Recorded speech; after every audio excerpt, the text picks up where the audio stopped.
You are listening to Keep Canada Weird. Handsome Aaron Airport. 186 episodes of Keep Canada Weird, our show in which we collect and gawk at the unique and offbeat news stories over the past week. It's upon us. We're here.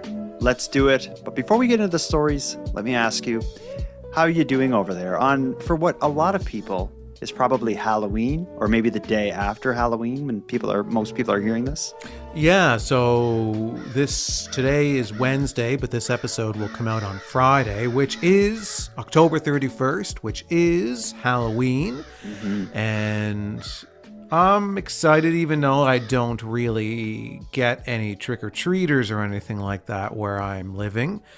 But I do have some festivities planned. I'm going to a Halloween dance, so I'm looking forward to that. Yeah, it's going to be great dancing. Have you carved any pumpkins? No. We did it tonight. Boys and I carved 3 pumpkins tonight. They're on our doorstep, so that was a lot of fun, although it's disgusting to pull all the guts out of the inside of a pumpkin. But it's fun to do it. But do you know that Nova Scotia is under like a special weather alert or weather statement related to Halloween? The 31st of October, Halloween, is supposed to be heavy wind and heavy rain here in Nova Scotia. So we're all pretty worried about what that means for the trick-or-treaters. Many people who are listening to our voices now will know what has become of trick-or-treating here in Nova Scotia. But some people are suspecting they may delay it a day to like Saturday or something when the weather's supposed to be better. Or some people are thinking the kids are just going to have to adapt their costumes into some kind of like, I'm like wet Frankenstein, or I'm a Dracula with a raincoat. Right. Some communities in Cape Breton have already rescheduled their Halloweens to the day prior. So it'll be tomorrow, Thursday, the 30th. So that's already happened in a few communities. You know, I'm hoping that some communities delay it to the day after, so that way I can get 2 Halloweens. Because if, like, let's say if you told me that your community delayed it to Saturday, I would take my boys out here in the rain Friday, trick or treat like crazy. First thing in the morning Saturday, jump in the car, come down to your place, take over your neighborhood Saturday, get twice as much candy. That could be kind of cool. Do a bit of like Halloween time travel. Well, I wouldn't allow you in my community to double dip, is what you're trying to do. And in fact, I would tell everybody he's coming from another community that had Halloween yesterday. He's not allowed. Arrest him. Those types of things. Okay. Let's move away from Halloween. We've done enough Halloween stuff. We've talked about it at the beginning of this episode. We've released our Halloween bonus episode in which yourself, myself, and Miss Madeline Klein heard a collection of listener ghost stories. Now it's time to start keeping Canada weird. But what we have to do before we do that is talk about our special drinks. I'm holding in my hand a piping hot tea that I made just before we came live here. Why tea, you ask? I don't know. I just had an urge today to have like a nice tea. I thought, I got the baseball game ahead of me. Blue Jays are playing tonight. So I wanted to have like a little dose of caffeine, but I just wanted like a warm, comfortable drink in my hand. And it's autumn. Tea is like an autumnal drink. What do you got? I have a Gatorade Zero. Oh, yeah. I love those. Yeah, me too. And it's berry flavor, so it's kind of a pinkish color. Okay, that's And nice. it is, as the zero in the name suggests, it is zero sugar. So I am enjoying a nice, refreshing, zero sugar Gatorade that I already started and dipped into during my supper. And now I can even smell it. So delicious. When we were kids, Gatorade was like marketed as like an energy, like not an energy drink, but like as like a health, sport, fitness thing. Is that still the case? Do they still do that? Because Gatorade is a pretty sugary drink. Yeah, I don't know how they advertise it now. I don't have television, so I don't know how they handle that. You have to email them. Well, speaking of how people handle things, let's get right into our first story. I don't know if we brought this upon the vulnerable across Canada, but hopefully this is the last story related to scams and scamming in Canada that we'll have to talk about. And I think it may be because I don't know what else could come next, because this whole thing has come full circle as we've unpacked scamming in Canada over the last probably 5 or 6 episodes of Keep Canada Weird. We've been talking a lot about scams, and it started with these kind of low-hanging fruit scams, mainly targeting the vulnerable and the elderly, that involved, calling them up and pretending to be bank investigators or pretending to be grandchildren in crisis or romance scams, all these sorts of things. Then we heard about the sleight of hand type talented scams. We heard about the quick change scam, in which people were going into stores and just overwhelming the cashiers with odd requests for breaking bills and stuff, to the point that they would end up with more money. I thought it was all behind us, but tonight it's all going to come full circle. We have a scam that marries technology with a sleight of hand technique. Listen to the story of the Hairbrush Heist, aka Canada's fast refund scam. Joseph Jahari has been a fixture in Yaletown for decades, welcoming clients to Pink Lime Salon and Spa. In all that time, he's never experienced anything like what happened when this man came in to buy a $20 hairbrush. They want to put it on their credit card, but they took the machine, and instead of them putting their PIN number, they refund themselves $4,900. The man tore the receipt from the machine and then abruptly left without even taking the hairbrush. Jahari reported the theft to police. After a lengthy back and forth with Moneris, the company that processes the transactions, he's finally getting the $4,900 back. But the company didn't agree to that until being contacted by CTV News. I just want all the business to be aware of what's going on and really have your cameras. That helps always, because that's the only way you're going to notify the clients who is coming into your salon. Since speaking with Jahari about the fraud, we've managed to track down one business in Alberta and two in Ontario that have fallen victim to the same scam. They each provided us with pictures and videos showing the same man using the same technique to steal thousands of dollars in a matter of seconds. In Belleville, Ontario, he hit a shop called T-Shirt Explosion. A man got away with $4,999.99, 1 cent below the refund limit on the machine. Some of the businesses have been compensated by Moneris, but some have not. They're all advising others to keep a close eye when customers are handling sales terminals. So this is a weird one, and I did a bit of reading on this, and what I couldn't get my head around is it the same guy, like this one person is going across Canada doing this? Because like in that clip, they said the news reporter was covering initially the salon in Vancouver where someone went in to buy the $20 hairbrush, instead did something very quickly and crafty on the point of sale terminal, like the debit machine thing, where he managed to refund himself. But the news reporter said, like, the same person was seen in Ontario and in this place and in that place. So it's just one guy who knows how to do this? Yeah, it appears that way. It's the one guy maybe that thought of it. I've never heard of anybody doing this before.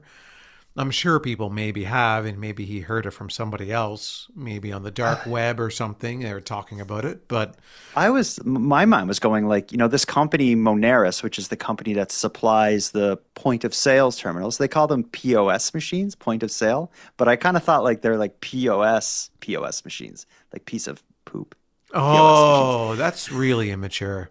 Yeah, but I'm thinking like, does this guy know something specific about the technology behind the point of sale terminals by Moneris? Because if it was this common scam, or if it was this scam that wasn't that hard to do, more people would be doing this. And if all of these people who were victim, these store owners, if they're all using the same company's debit machines, that would imply that maybe Moneris knows who this guy is.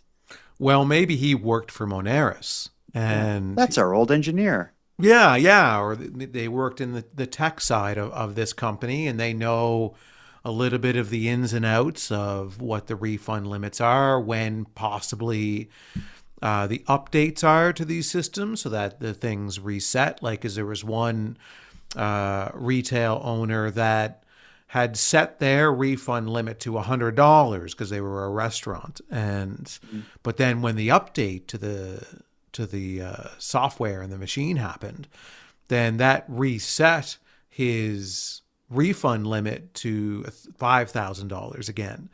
And this individual knew that somehow, and then came in after that happened and got the $5,000 through this same scam. So Yeah. it leads me to believe that this person is on the inside of the debit company and knows when the updates are. Wow, that's pretty surprising that this isn't a bigger thing, because you could do this. Like in these clips, we see that it only takes this guy a second. He goes to buy something, they pass him the little device, he presses a couple keys, and then he walks out of there with what he's doing is, again, the refund limit, like the most the machine will give out is $5,000. In some of the cases, he's refunding himself $4,999.99. And it takes him just a second to walk out of there with basically $5,000. It seems like what needs to happen is Moneris needs to fix the technology. Like there should be no reason it happens that quick. I didn't think this would be possible. And when I heard this scam, again, thinking of our coverage of scams in Canada, it does kind of go full circle, because whatever he's doing with his hands on this device is pretty quick and technical. But at the same time, it's this like low-hanging fruit scam against a cashier who's probably too busy to carefully watch you anyway. Right. And the thing about a news coverage situation like this is that maybe he is the only person going around doing this scam, but now they've alerted the entire country. Yeah. And possibly now the world to this type of a scam. Yeah. So are we going to see copycat scammers going around doing this to debit machines? It's a double-edged sword, though. Forward. It's a double-edged sword, though, because these companies, if they want their money back from that company, Moneris, they kind of need to go public and get like the news to ask for a statement and then get them to give the money back. So they kind of have to go public. But yeah, it does let a lot of scammers and fraudsters know that there's this really easy way to get $4,999.99. Right. One last thought on this is, if it was this easy thing to do, there are so many people who work closely with debit machines, like working at stores, that there would be enough people who know about this kind of loophole or this trick to do it. If it was this easy and common thing to figure out, more people would be doing this. And that again further tells me that this guy has some secret inside technical knowledge of these devices. And when they do finally catch him, I bet you it will come out that he has defrauded way more stores than this news has even been able to, would even be able to imagine. He's probably been traveling the country doing this for years. Right. And I think the reason that the general public would not want to participate in this type of a scam, although it seems easy, my assumption would be, if somebody told me that this was possible, my assumption would be that, well, if I'm linking the refund to my bank account. Oh, yeah. And they're going to clearly be able to trace this transaction, this refund, to my bank account, and then quickly know who I am, and then just arrest me. Yeah, that's a good point. But that just goes to show that the role that identity theft has to play in so many cyber crimes. I bet you whoever this person is, they're connected with some kind of organized crime ring that dabbles in identity theft. And this person, when he is finally arrested, he probably has a backpack with a whole bunch of fake IDs and a whole bunch of bank cards and everything else. Yeah. Either way, let's move away from this story. That's our final scam story of the night, but it is far from our last Canadian crime story of the night. We have a duo of Canadian crime stories that is like nothing we've ever discussed on Keep Canada Weird. Let's take our first break, and when we get back, we're going to go to Sarnia, Ontario, to hear about one of the most unusual stories to ever play out in a Canadian car wash. After this break. Handsome Aaron Airport, I promised you 2 dumb Canadian crime stories from the past week, and boy, do I got them. Let's start with the car wash tale, the car wash chaos in Sarnia, Ontario. This is going to be one of those rare 2-part stories where something so unexpected and so unusual continues to twist and turn through the news to the point that we have to follow along more than just with the initial breaking story. Here's how it starts. Police in Sarnia, Ontario issued a warrant for a 62-year-old woman's arrest after a bizarre incident was caught on camera inside a local car wash of all places. Here's how this story, the story of the car wash chaos in Sarnia, begins. Sarnia police say they're looking for a woman who caused about $30,000 in damage to a car wash. They released this surveillance video showing a woman driving into the car wash through the exit door. When it closed behind her, the woman gets out of the vehicle and appears to try getting out through a side door. She then gets back in the vehicle and just rams through the front entrance. Police say the suspect is a 62-year-old woman from Windsor who now faces dangerous driving charges. I like a good car wash story, but for people who are just hearing, Hold on. You like a good car wash story? Yeah. All right. Well, name another car wash I'm story. learning right now that I like a good car wash story. I enjoy going through the car wash. That's my car wash. I love it. So how about this? What I should have said is I like a good car wash experience. And this is a good car wash story, which I'm learning right now I also enjoy. For people who are only hearing the audio from this, why don't you talk through what happens, what happened and what we just heard described? Why is there a warrant out for this woman's arrest? Well, basically, she drives into the wrong end of the car wash. You know, those car washes that you drive into and then your car gets sprayed with all different colors of different things. And is legally washed. So she drives into the wrong end, the end that you're supposed to exit out of, I guess. But she drives in that way. And then the door shuts, you know, the kind of conveyor door that comes down. That shuts, and then she's stuck inside. So not really knowing how to get out, she decides to drive her car through that conveyor door, smashes it and destroys it, and causes $30,000 worth of damage. Yeah, and leaves the scene. Where the estimate damage is 30,000 would imply that she probably damaged more than just that bay door. She must have damaged some of the equipment as well, I'm guessing.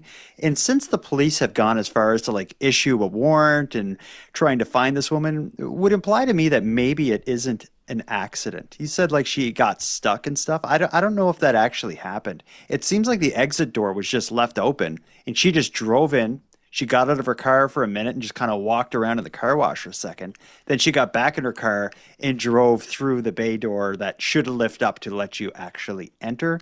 But the fact, again, that they went out with a warrant would imply maybe there's more to it. But what I thought was weird is they issued a warrant for a 62-year-old woman, but they didn't publicly share her information. They didn't share her name or her photo, which they would have to have if they got the warrant. So I think, like from the beginning when I heard this story, I thought, what a crazy thing to happen in the car wash. But also I thought there must be more to this. Well, here's what I'm thinking that she did. Assuming this woman is nefarious. Okay. I think that somebody leaves the car wash. And when you are inside the car wash as a paying customer, you go in the right way, that door closes and the exit door is closed. So then you're in there and then all of the jets and the water and everything, the soap does its thing. And then the exit door opens when you're finished, where they have those blow dryers there. Love that part. You drive through that, but that door stays open for probably, I don't know how long, but definitely a moment in time that door stays open. I'm thinking maybe this woman thinks she can get a free car wash. And it's that simple. And so somebody leaves the car wash, the exit door is open for a moment, she whips in there, then the exit door closes, and she's like, gets out of her car, like, all right, how do I turn this thing on? How do I turn this thing on? And then realizes that, I can't do it. And now I'm stuck. So what are my options? It sucks when the best option is drive my car through the bay doors of the car wash and flee. You know, it could be as simple as that. Maybe she was trying to get a free car wash. But this is, as I said, one of those stories where we have a follow-up. And what comes next in this woman's story would kind of imply maybe she's someone who's just up to some very unusual things. So they issued that warrant. Several days later, the woman involved was arrested and she was taken into custody by the local police. But the weird saga doesn't end there. A separate incident occurs at the local jail, which would lead to this woman again appearing in both a bizarre video, but also the news. Here's what happened at jail. A rare look inside a Sarnia police holding cell showing what officers allege was a sudden, unprovoked attack on one of their own. Police say it happened Saturday morning while 62-year-old Tammy Carey of Windsor was in custody awaiting a bail hearing after another bizarre scene just 2 days earlier, which was also caught on camera. She was arrested Friday night, charged with dangerous operation of a motor vehicle, mischief over $5,000, careless driving, and failing to report an accident. She was held overnight at the Sarnia police station while awaiting bail, which brings us back to that holding cell video. Police allege that around 7:30 Saturday morning, a special constable opened Carey's cell door to hand her a bottle of water when she suddenly lunged. They say a physical confrontation followed, triggering alarms throughout the building. According to police, the officer was able to bring Carey to the ground until others arrived to help. In a statement, Chief Derek Davis said improvements to the detention area are already being considered, including pass-through openings that let officers hand items to prisoners without unlocking the doors. He says, "I am relieved the officer was able to respond to this sudden attack so effectively and that none of our officers were hurt in resolving this incident." Police say Carey suffered minor cuts to her head after hitting the floor and was treated in hospital, then returned to custody. She now faces additional charges, assaulting a peace officer and another charge of mischief under $5,000. After a bail hearing, Carey was released on conditions. Oh, man. 7:30 in the morning is way too early to be fighting with cops in jail over a bottle of water. Mm-hmm. After getting arrested for something that happened at a car wash. Yeah. So similar to the car wash situation, we can't really, I mean, I have a playful theory of her trying to get a free car wash, but that's probably not really what happened.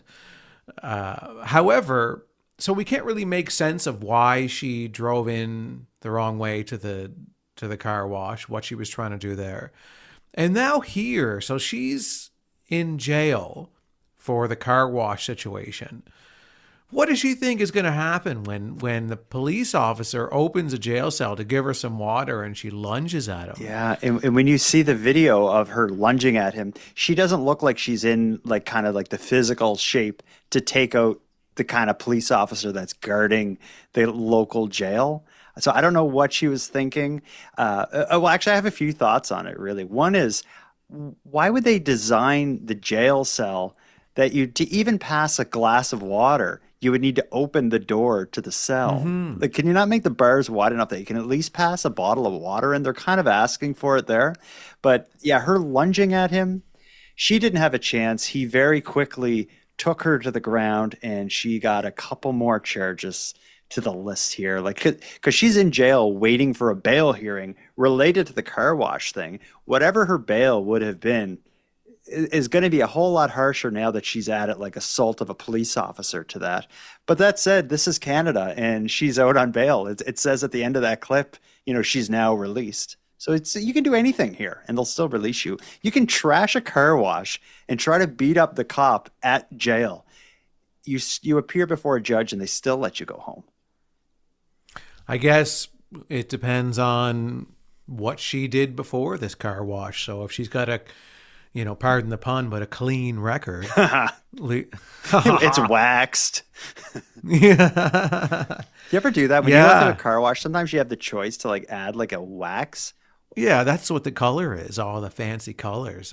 Have you ever done it? No, because I often think like wax. Why would I want I get like getting wax on the paint and it make it like polished and stuff. But wouldn't the wax just screw with your windows and make them all weird looking? Your glass? No, it doesn't. I get it every time I do it. All right, I'll try it sometime. And it's really fun because like it's the wax is all these different colors like blue and pink and red and yellow and when it's putting the wax on your car, your windows completely cover in this like rainbow kind of psychedelic Like melted kind of- ice cream looking stuff. I think I've seen this. If you took the flavor Moon Mist and just sprayed it all over your car is what it looks like. You know, the way you describe it, it does sound nice. And maybe now I understand what the 62-year-old woman was after when she drove into that car wash.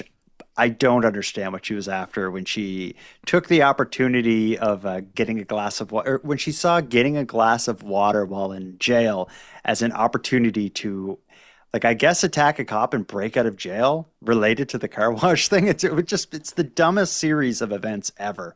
But I guess whatever you're up to, 62-year-old woman in Sarnia, Windsor, you're keeping Canada weird, but I don't know if you're doing it in a way that I endorse. Actually, I know for a fact you're not. Stop doing this stuff. Well, we'll see. Hopefully there's a part 3 with this woman. What other unreasonable things is she going to get up to? Yeah, that's good. We say this so often, but this is another trial I would like to sit through. I have a feeling it's not going to be this boring procedural thing. It's going to be like the weirdest episode of Law and Order ever. But I promise you a duo of dumb Canadian crime stories. What we just heard, that was only one story. We've just followed it a little extra. We have an extra weird Canadian crime story to unpack now. I don't have video of this or sound for this, so I do want to call upon someone. I know you have a lot of people there that are capable of reading weird news stories. Of course, you partner up with the mail boy and he kicks in a lot, but you know, it's Halloween. Is there anyone else that we could bring in to maybe read the story of the red car ripper of Selkirk, Manitoba? Wow, you're really putting me on the spot here to come up with a Halloween friend or a roommate that lives with me that could come in and read this story. Why don't you suggest a Halloween character and I will see what I can do. Like an old fisherman who lives near a haunted lighthouse? I'll try some AI prompts on you and see if we can come up with something. Yeah. So old fisherman, haunted lighthouse, foggy night. Okay. Foreboding. All right. The red car. No, that's not it. No, that was more salesman. That was. Yeah. Okay. So the haunted fisherman at the lighthouse on a stormy night and the newsboy in some weird kind of like Frankenstein thing were like cloned together to become one entity that is going to read the story.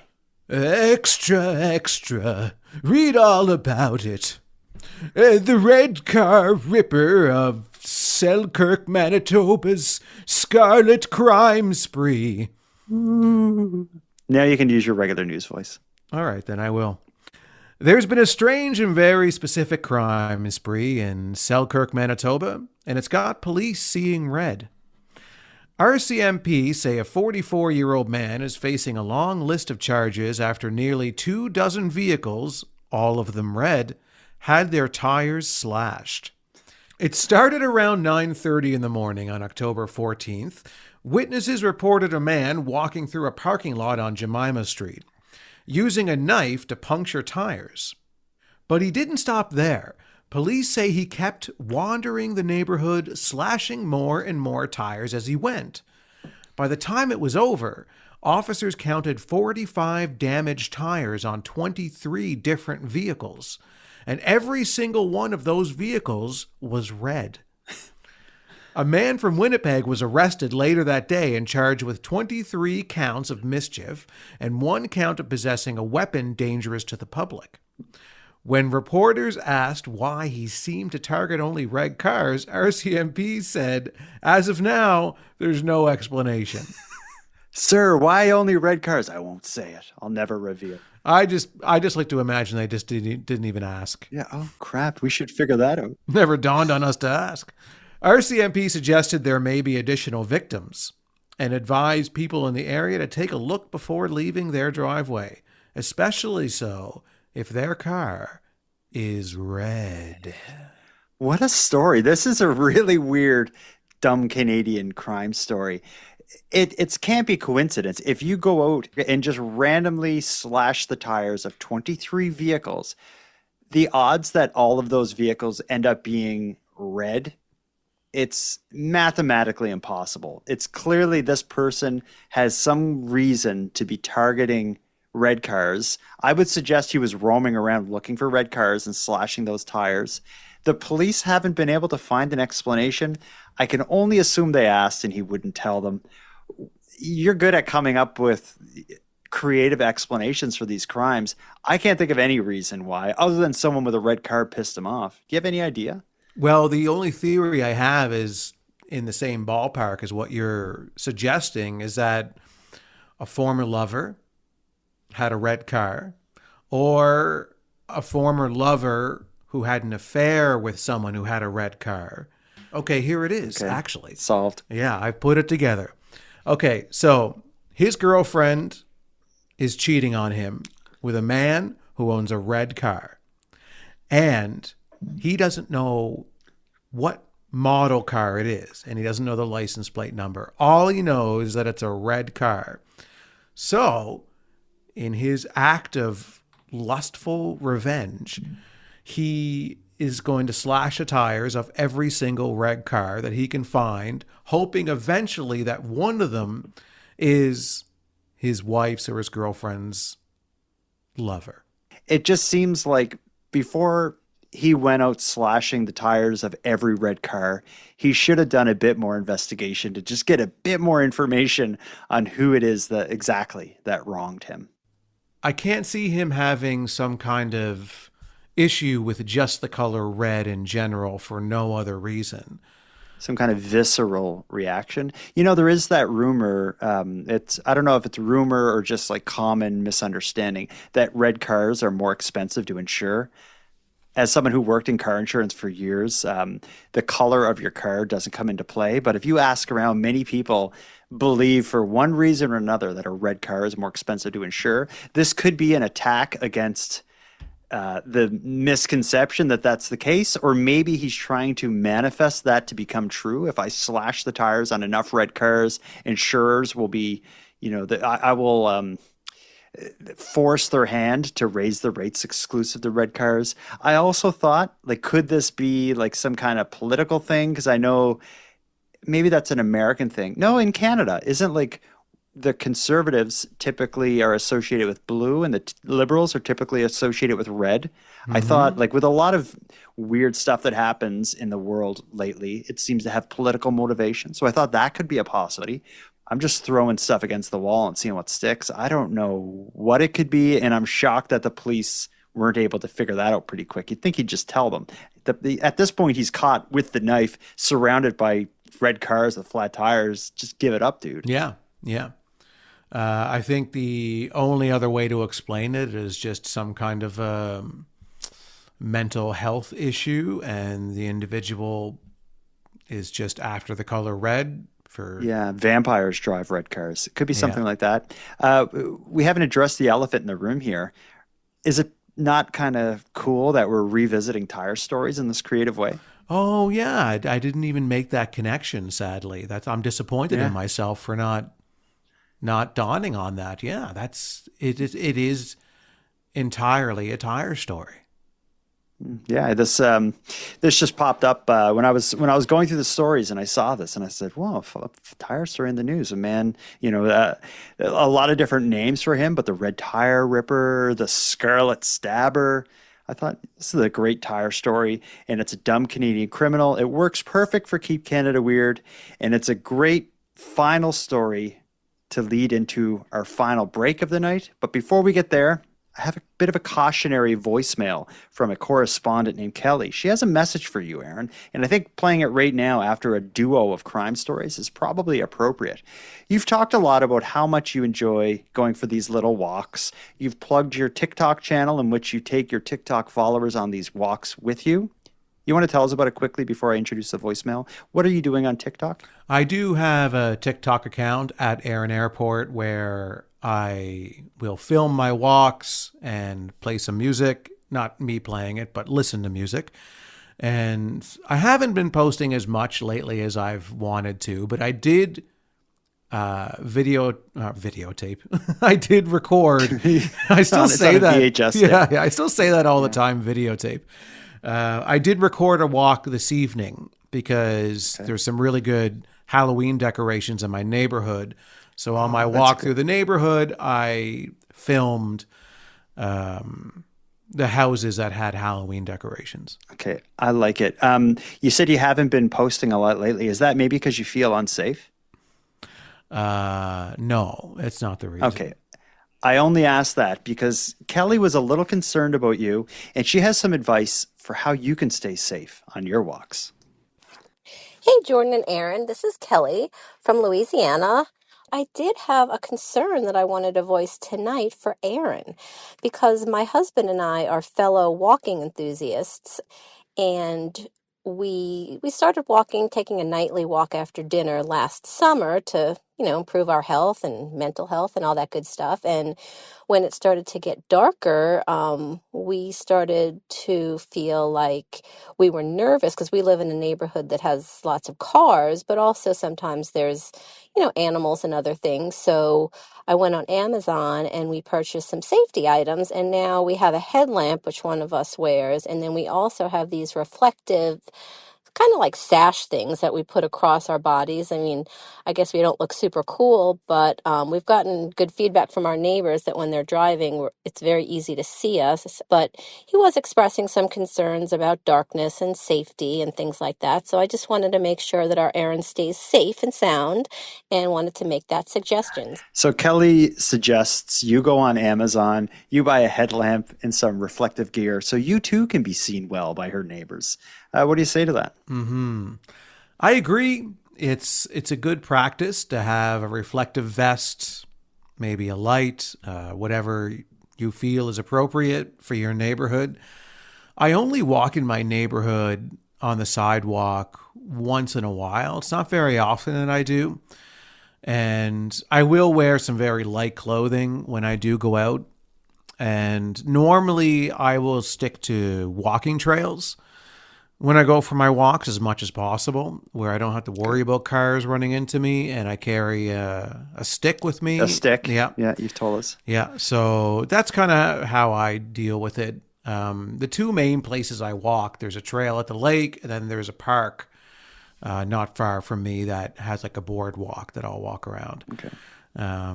But sometimes I do walk on the sidewalk, and I do try to wear like this sweater I'm wearing now, which is very light. It's very light. Does it make you feel good, though, to have someone like Kelly concerned for your well-being? It makes me feel warm. Yeah, it makes me feel cared for, comforted, and it makes me feel like someone out there cares about me. And that gives me self-worth. And I think that sometimes we can go through life and we can feel that nobody truly ever really sees us. But I feel like she sees me. Kelly sees you. Because I'm wearing a reflective vest. And a headlamp.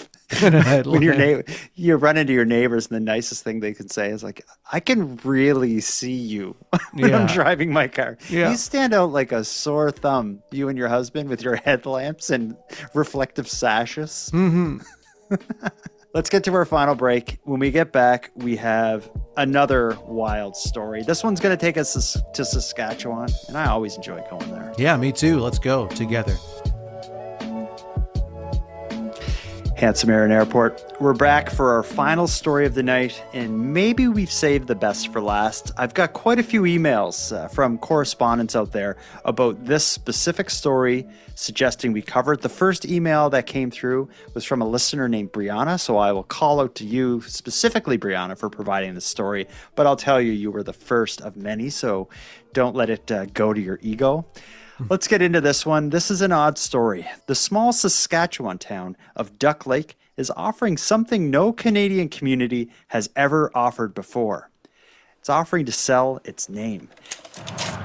Duck Lake, a historic town home to just under 600 people. It's located about 90 kilometers northeast of Saskatoon. And for the right price, it can be renamed. The town is inviting businesses to bid for its naming rights. Mayor Jason Anderson says he got the idea after seeing a stadium in the U.S. sell its name for millions. So I thought, you know what?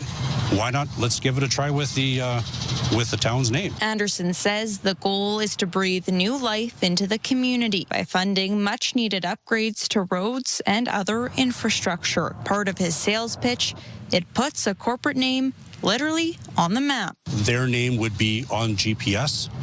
Their name would be on the weather network. Their name would be on all the signage and on all the maps. And that's not just in Saskatchewan, that's worldwide. But there's mixed reaction among locals. I'm so shocked. I didn't think they'd be renaming Duck Lake. Any publicity is good publicity. As long as it promotes our town, I think it's a good thing. The town is accepting tenders until March 31st. Then residents will vote on whether or not to rename the town at their next public meeting in April. On a scale of 1 to 10, 1 being super dumb and 10 being super smart, what do you think of this scheme by the mayor of Duck Lake? It's somewhere in between, I think. You think like a 5? Yeah, I give it a 5, 5.5 maybe. I give it maybe a 2.5, again, with 1 being dumb. I think this is a stupid idea, and I don't think it's ever going to happen. He's hoping, the bids for this, if you do want to rename this town, opening bidding is at $1 million. The amount of advertising a company could buy for $1 million is far more than what you would get by having a town of 500 people bear your name. The sales pitch the mayor gives in that clip is it's going to have you on the weather network. It's going to have you on Google Maps. These big companies, Pepsi or, Tim Hortons or whatever, they're already on Google Maps because they're on every street corner.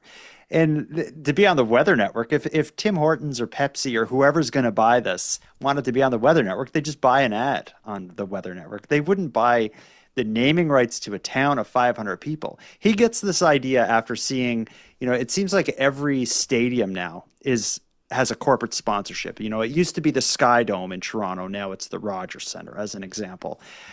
That's because these venues, so many people come and go. They're mentioned on the radio and TV constantly because of these big concerts and sporting events on them. Duck Lake, Saskatchewan is a community of 500 people. How many people are ever going to hear about, Tim Hortons, Saskatchewan, the town of 500 people? This thing's nonsense. That's my rant. Right. And I agree with you on the corporate side of it, but I don't see this as being a corporate play. I see this as being an individual who's extremely wealthy, and they want to have a town named after them. Or they want to give the town a dumb name that they're forced to stick with because they won the bid at $1 million or $2 million, whatever it ends up being. And so they could say, my name is Aaron Airport, so I'm going to pay $1 million, and it's going to be Aaron Airport Town or Aaron Airport Lake or whatever it ends up being. Or it could be someone who's a jerk and is rich, and they're like, I'm going to pay the $1 million. I'm just going to take the D out of Duck Lake and replace it with an F. And then I've paid my $1 million, and then now you're stuck with it. Whatever company makes this pitch, it goes before town council they can vote on it. And then it seems like there's this other body, maybe provincial or whatever, that can also make the call. So I don't think we have to worry about F-word Lake, although maybe I don't think that'll be an issue. Well, everybody has their price. That's true. And Duck Lake, if they're offered enough money and are, willing to do it, then yeah, maybe they would. Maybe they would. I think more like you're onto something there with it being this kind of private individual. If someone has enough money, why not do it? Remember we had that story. Here's a bit of a callback to a past story. The people put the signs all over town saying, renting signs saying Bubba sucks at fishing. Mm-hmm. Yeah. So it could be someone doing a rich person playing a practical joke on their friend, being like, haha, I named a town after how bad you suck at fishing. Bubba sucks at fishing Saskatchewan, this sort of thing. That would, that could be interesting. I could see that happening. I think he being the mayor, is probably hoping more so for a corporate sponsorship like the major event centers would. I don't see that happening. All things considered, much like one of the people in that news clip said, Any publicity is good publicity. Even if nothing comes out of this, we now know more about Duck Lake than we did before this. But the saying, all publicity is good publicity, seems to only be something someone says when there's bad news about their town or their place. So I think overall, this isn't a good look for Duck Lake. It seems like a little desperate. But wouldn't you want, like, say if they did change the name, someone buys it, changes it from Duck Lake to Duck with an F Lake, and they make that change. And then they decide, you know what, let's try it because it's going to get a ton of publicity, of actual publicity.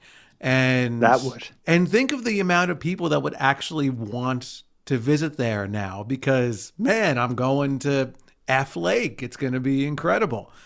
And just get your picture in front of the sign. Yeah. That sort of thing. It would be insane the amount of tourism that they would end up getting if they change the name. Yeah, all the businesses could lean on it too. Like, yeah, I don't want to go there, but it's like, I don't know, the small restaurant could just be called like the effing restaurant.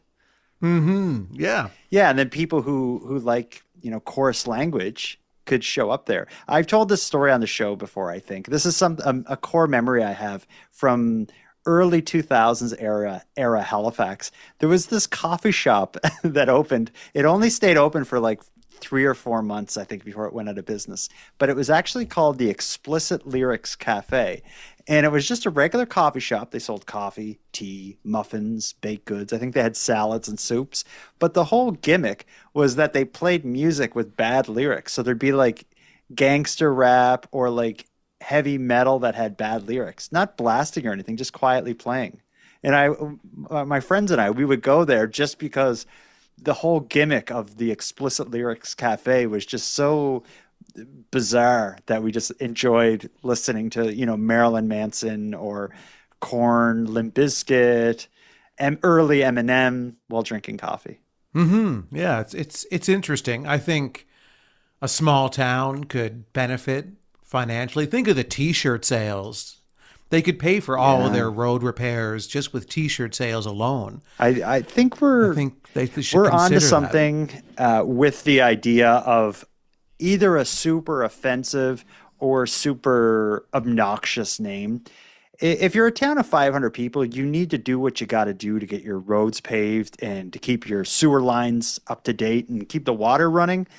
If it takes renaming your town to like, the F word, maybe that is something special. Maybe this should happen. How much money do you think we could crowdfund with the Keep Canada Weird Army? Do you think we could get $1 million to make that pitch? No, but we could maybe get $40 to $50. That's true. Let's leave it to the experts to raise that money and do something with Duck Lake. If there is any updates to the story, if any corporate sponsor or person with $1 million tries to make this happen, we'll keep everybody updated. But this is almost as much time as we have for Keeping Canada Weird tonight. But we got one more thing to do. You want to go out with a voicemail? I know you enjoy these. I love them. Yes, let's do it. We have a voicemail from someone you've banned from sending voicemails. This is a listener named Amy. I saved it for the very end because I worried if I played it up at the front of the show, you would just walk off the set here. Amy is calling in both to request amnesty from the ban, but also just to give some insight on the type of people that want to be banned by you. Here's Amy.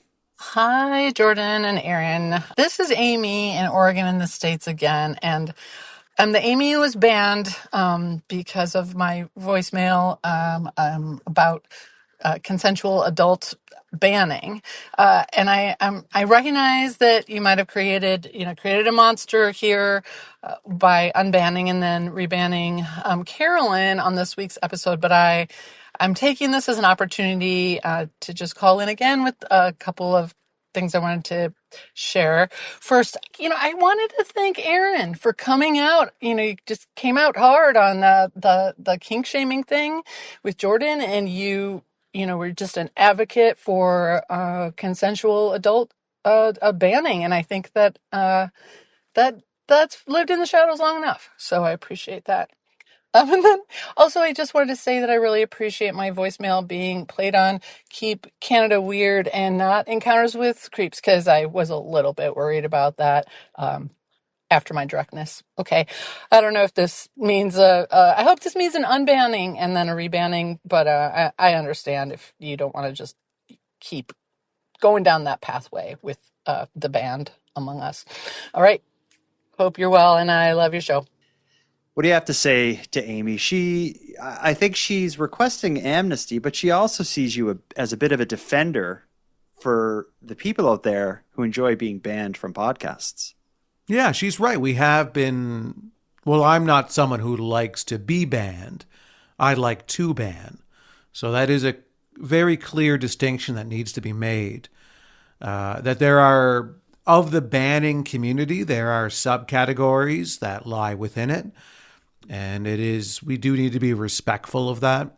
And I think that Amy has now unlocked, not Amy, but, a few of the listeners have now unlocked a new banning subcategory. There are those who ban, that's me. There are those who like to be banned. That's a sizable portion of our listeners. And then there are those who like to take it a step further. They like to be banned, then brought back in, and then rebanned. Mm-hmm. So, and that's what Amy is as well. Amy and Carolyn. Yeah, it's the sort of like they want to be kept hanging on. And I think what they like is that thin line between banned and welcomed back. That's where they really get off. Mm-hmm.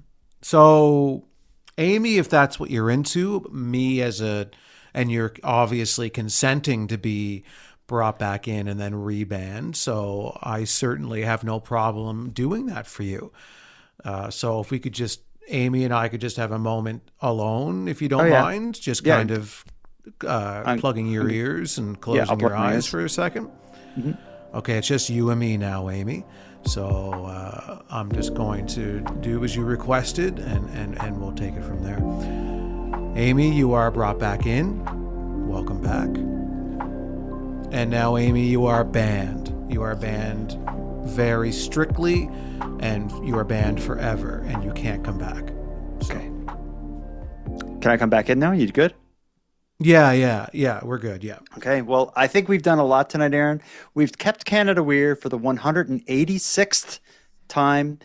This isn't our Halloween special, but happy Halloween to everyone out there. If you're hearing this on Friday, if you're hearing this on Saturday, I hope you had a great night last night and you're not full of cavities and sugar headaches from everything you ate overnight. We've done a lot. Let's put a bow on this. You ready? I'm ready. Handsome Aaron Airport. Until next time. Jordan Bus Stop, Backhoe, Bonaparte. Until next time. Next time I go through the car wash, on your recommendation, I will try the wax feature. And next time I see a red car, I may just flip the frig out and kick a window in. Mm-hmm. And Jordan, until next time, what would you give the newsboy if he was trick-or-treating at your house this Halloween? I'll tell you, I got some full bars for special costumes and special people. Newsboy comes to my door. He's getting what I call a Mr. Beast Feastable. That's a big, delicious chocolate bar. I give him one of those. And the newsboy in return will give you some news. And the news is Canada's weird.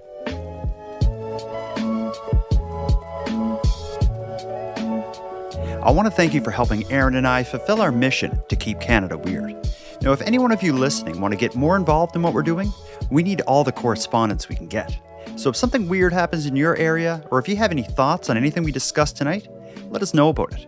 The best way to reach us is by using the voice recorder that can be found at thecanadiangothic.com/contact. Now, I'm going to start wrapping up the episode, but before we part, let us thank a few people. First of all, Aaron and I want to give a big thank you to all the correspondents who contributed to this episode. If your voice message was aired on the show, go back to thecanadiangothic.com/contact and fill out the form to claim your swag pack and Keep Canada Weird badge. We'll happily get it right out to you. Next, a big shout out to Unicole for the intro and outro voiceovers, and Monty Data, who provides the outro version of O Canada that you're about to hear. And then lastly, but most importantly, we have a massive thank you to every one of you listening, as without your interest and your support, this work would be impossible. And for any one of you out there who want to support the show financially and get more out of the show at the same time, please consider the premium feed. Our premium feed subscription costs just a couple bucks a month, and that money will fund the creation of new episodes. But the premium feed will also give you those episodes early, give them to you ad-free, and give you access to a full back catalog of Keep Canada Weird episodes and bonuses. You can go premium at thecanadiangothic.com/subscribe. And even if the premium feed isn't for you, you can still support the show by simply sharing episodes on social media. That's free, and it's a big help. So until next time, take care of each other, hug your loved ones tight, and please keep Canada weird. And keep Canada weird. Please keep Canada weird.